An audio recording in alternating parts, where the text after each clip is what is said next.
Well, it's been more than a year since the first confirmed COVID-19 case in the U.S. was here. But as cases drop and more people get vaccinated, some are hopeful, but the tide is changing.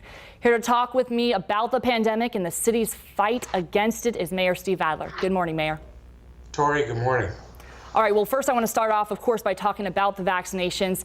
People have talked about and want a better system to sign up for the vaccination slots. A lot of people complaining that the current one is inefficient. I know that Austin Public Health in the city is working on figuring out a better solution, possibly an email system that automatically notifies them so that they don't have to wait around at all. So just curious where you are at in the process of bettering the system.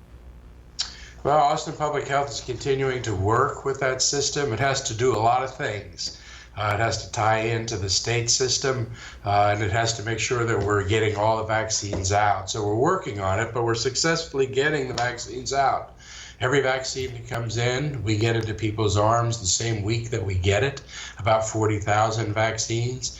We're making it so that the sign-up period is only on Tuesdays and Thursdays so that people aren't going back to the site more frequently.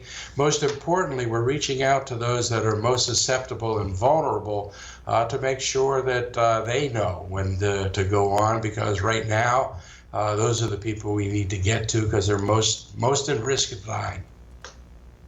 Yeah, absolutely. I know communication is key here. You were just mentioning reaching out to the elderly. I know you're in the process of setting up a call center for vaccinations. You were with a consultant last week, I believe. What can we expect to see that come available?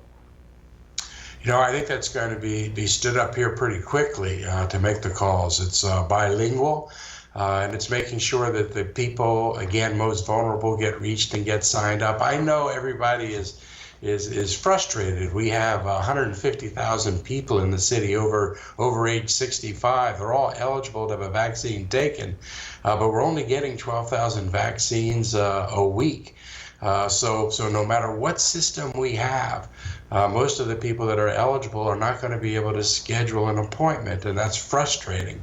We need greater supply coming from the federal government and from the state. We have the capacity to give out 5-10 times as much vaccine as we're getting, and that's the real frustration that everybody has. Yeah, and until those vaccines come out, of course, you've urged people to stay home, especially for holidays. The Super Bowl, a very popular one here. We know people were out last night celebrating here in Austin. Did code enforcement have to give any citations to bars or restaurants? Have you heard anything about that? I haven't seen a report, but I know that code was out in greater force on Saturday night and on Sunday. Ultimately, we can't enforce our way to compliance. It's got to be people watching what they're doing and correcting their own behaviors. It's got to be something that we want in the community. We've done a really good job from New Year's Eve on. Our numbers are going down. We have to maintain that, especially with the indications now that some of the variants may be reaching Austin. And I want to hit on one last thing before we talk about another topic. I know you mentioned earlier that right now Austin and Travis County only receiving 12,000 doses of the vaccine. But if the Johnson & Johnson vaccine gets emergency use authorization that they put in for, is there any discussion between the city and state about receiving larger allocations of the vaccine? You know, I was with Dr. Hellstadt this weekend.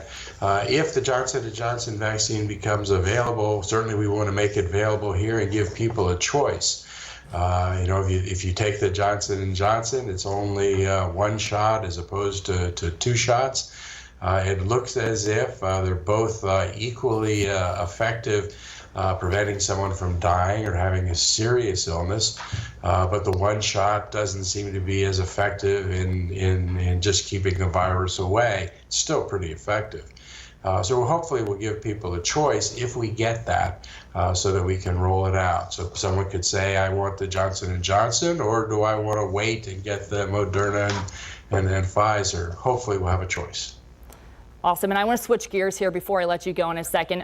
Talking about homelessness, I know you made some big decisions. The city council made some big decisions on Thursday. You passed the HEAL initiative last week, which includes reinstating the camping ban in 4 areas of the city. Now, what is your plan for the people who live in those areas if there isn't we don't have enough housing right now? Where should they go if the state camp is full and some housing that we're using right now is being utilized for COVID purposes? You know, when we adopted the ordinances we did a year and a half ago, at that time we said we want to identify places where people can and cannot be. And at that time we identified some places in Austin where you can't be. We addressed the area around the Arch downtown and made that a no camp, sit, lie area. And all the council did was go to the manager and say, you need to continue that work, manager, and you need to make sure that people are not camping, sitting, lying in unsafe areas, so close to traffic in our parks. And the resolution called for the manager to find places where people can go, like the 2 hotels that we authorized purchase also last week. We're taking a look at mini homes in sanctioned camp areas, revisiting that topic. We don't want people camping, sitting, or lying anywhere in our city, but we can't go back to the old days where we just hid these people. It's inhumane and cruel. We actually have to house them. All right, Mayor Adler, thank you so much for your time this morning. Thank you, Tori.